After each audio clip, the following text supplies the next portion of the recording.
Buenos días, mis hermanos. Le agradezco a Dios porque hoy es un día bendecido, porque somos sus hijos. Y un saludo también para mis amigos que siguen estos mensajes. Yo les mando una gran bendición de parte del cielo y un gran abrazo de mi parte. Vamos a continuar con el texto de Primera de Pedro. Hoy pasamos al capítulo 4, terminamos el tercero. Vamos a ver qué dice. Dice, puesto que Cristo ha padecido por nosotros en la carne, vosotros también armaos del mismo pensamiento. Quien ha padecido en la carne terminó con el pecado. Bueno, aquí tenemos algo que Dios nos pide. Aquí Dios nos está pidiendo que pongamos los ojos y la atención en lo que Cristo padeció, siendo hombre, siendo humano, y que nosotros fijemos nuestro interés en tener esa actitud. Aquí está hablando de una buena actitud. La actitud de ser como Cristo, de padecer como Él. Si Él, siendo el Maestro, padeció, nosotros también tenemos que padecer. Entonces, el que ha decidido y ha tomado la actitud de que va a padecer por Cristo, va a llegar al punto que va a decir como Pablo, con Cristo estoy juntamente crucificado, ya no vivo yo, sino Cristo vive en mí. Entonces, es la actitud. La actitud es lo que hace la gran diferencia entre los cristianos de esta época y los cristianos de la iglesia primitiva. Dice lo siguiente. Nosotros tenemos una mente plástica y podemos adaptarnos a lo que sea. Necesariamente nosotros podemos adaptarnos a las circunstancias. Tenemos esa capacidad de creación, de poder adaptarnos a cualquier circunstancia. Nuestro cuerpo se puede adaptar a temperaturas, nuestro cuerpo puede desarrollar un montón de cualidades. Es cuestión nada más de aprender. La personalidad la podemos cambiar también. Mucha gente lo ha hecho, ¿verdad? Con sus recursos propios. Ahora, estando en Cristo Jesús, estando en el Señor, siendo su Hijo y teniendo a Cristo por cabeza, es imposible que una persona no pueda cambiar. Por eso es que este pasaje nos está hablando que nosotros podemos hacerlo. Desde luego, este tipo de cambios que está pidiendo aquí Jesús, que podamos ser semejantes a Él en su forma de sentir, en su forma de pensar. Por supuesto que eso solamente va a corresponder a gente nacida de nuevo. ¿Por qué? Porque si tienes como anfitrión, tienes como huésped al glorioso Espíritu de Dios en tu corazón, Él puede darte el poder para llevarte a la palabra y la palabra empezar a desmenuzar y a desbaratar los pensamientos egoístas que teníamos, el corazón equivocado que teníamos, y empezar a vivir una vida completamente similar a la tuya. Pero eso es cuestión de tiempo, eso no se hace de la noche a la mañana. La Escritura dice que la meta de Dios es que todos tengamos la imagen de su Hijo Jesucristo, que tengamos la estatura del varón perfecto. Eso es lo que el Señor nos dice en Efesios capítulo 4. Así que necesariamente nosotros tenemos aquí esto. Entonces, si Cristo padeció por nosotros en la carne, entonces nosotros también tenemos que padecer en la carne. Entonces nosotros tenemos que tener el mismo pensamiento que Jesús y no tenerle miedo a los padecimientos que nos lleguen a nuestra vida, ¿verdad? Porque dice que el que ha padecido en la carne terminó con el pecado. O sea, ¿qué significa terminó con el pecado?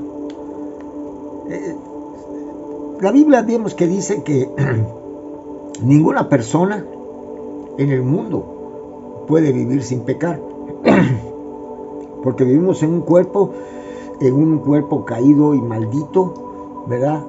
donde tenemos un montón de emociones, donde tenemos un montón de inclinaciones hacia el mal. Y el que diga que no tiene pecado, a Dios le hace mentiroso. Entonces, ¿cómo es que el hombre terminó con el pecado? Bueno, pueden haber dos formas. Número uno, en el momento que Dios redima tu cuerpo, que es la última etapa de la salvación, entonces tú vas a terminar con el pecado, porque la presencia del pecado, el poder del pecado va a ser quitado, va a ser quitado de ti. Sería una. Y la otra sería que vas a terminar con los hábitos pecaminosos, ¿verdad? En cualquiera de las dos formas. O sea, Cristo está eliminando de nuestra vida todos esos hábitos pecaminosos que tenemos. Entonces tenemos que padecer en la carne, porque el decirle no a la carne, eso es una fatiga, es un estrés para la carne. El no darle a la carne lo que la carne te pide es un problema de una batalla campal interna, ¿verdad? Y pues siempre va a ganar el más fuerte. Si tú te alimentas más del mundo, el mundo va a tener siempre la victoria. Si tú te alimentas más de la palabra te va a traer a ti la victoria. Miren lo que dice acá en algunos pasajes. Aquí tenemos en Romanos 13, del 12 al 14. Dice así.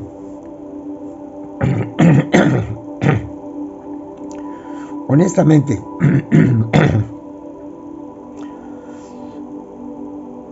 andemos como de día, dice. Honestamente, no en glotonerías y borracheras, no en lujurias y lascivias, no en contiendas y envidias, sino vestidos del Señor Jesucristo y no proveáis para los deseos de la carne. Necesariamente esta lista, estas provisiones empiezan con cuidado con la glotonería. Porque en primer lugar, la glotonería, si lo vemos desde el punto de vista físico y natural, tiene que ver con el exceso de la comida, con comer mucho, ¿verdad? Y eso nos va a llevar a un problema de salud, ¿verdad? Pero esta glotonería es la exageración de algo que te gusta. Por ejemplo, la glotonería también puede estar en la fornicación, la glotonería también puede estar en la lascivia, la glotonería puede que estar también en las contiendas, que te guste mucho discutir, contender, llevar la contraria siempre, ¿verdad? Este es un problema grave. Entonces dice que nos quitamos de esos y que andemos como de día, honestamente. Sino dice que lo que tenemos que quitar en nuestra vida y lo que tenemos que poner. O sea, yo tengo que cambiar la glotonería, las borracheras, las injurias, lascivias, contiendas y las envidias, y las voy a sustituir por un ropaje como Cristo. El vestido de Cristo es el fruto del Espíritu Santo, ¿verdad? Este es uno de los puntos, el fruto del Espíritu Santo. Vamos a ver acá en Filipenses 2:5. Dice lo siguiente: haya pues en vosotros este sentir que hubo también en Cristo Jesús. Dice, el cual, siendo en forma de Dios, no estimó el ser igual a Dios como cosa que aferrarse, sino que se despojó a sí mismo y se hizo hombre. Y en la condición de hombre se humilló a sí mismo, haciéndose siervo hasta la muerte. Por lo cual Cristo lo exaltó por esa actitud. Y entonces aquí nos dice que en nosotros debe de haber siempre esa actitud, ¿sí? De sentir lo que hubo en Cristo Jesús. Que el cual, o sea, ¿qué significa? Que el orgullo lo echó afuera. Cristo se volvió a ser más humilde porque al tener una posición de gloria, una posición de autoridad, una posición de deidad arriba, y bajar a la tierra y encarnar en un hombre que iba a ser mancillado, que iba a ser despreciado, que iba a ser criticado, que iba a ser humillado, que iba a ser golpeado y que iba a ser colgado en una cruz, pues no es nada bueno, ¿verdad? Es algo humillante. Por eso la palabra se hizo siervo es el término más bajo que hay. Dolos es el término de la servidumbre más baja que hay, ¿sí? Tenemos aquí también en Hebreos 12:3 dice lo siguiente: considerad aquel que sufrió total contradicción de pecadores contra sí mismos, para que vuestro ánimo no se canse hasta desmayar. Siempre tenemos que tener en cuenta cuando somos atacados, cuando somos criticados, cuando estamos pasando por persecución, por humillación, cuando estamos pasando por todos estos problemas de tribulación, tenemos que acordarnos entonces de Cristo para que este ánimo no caiga. Esto es muy importante, mis hermanos. Esto es para cristianos, se los digo. Los que son oyentes no lo van a poder hacer y tampoco les va a parecer esto bueno para ellos, ¿verdad? Porque todavía no han nacido de nuevo. Una persona tiene que nacer de nuevo para que empiece a tener una forma de pensar totalmente sobrenatural, que vaya completamente en contra de sus instintos más naturales de vida. Y tenemos acá también Romanos 6:12, dice así: en ninguna manera, porque los que hemos muerto al pecado, ¿cómo viviremos aún en él? Dice, perseveremos el pecado para que la gracia abunde, dice el versículo anterior. O sea, si nosotros hemos tenido gracia y cuando abundó el pecado, sobreabundó la gracia, dice el pasaje, entonces pregunta Pablo, entonces nosotros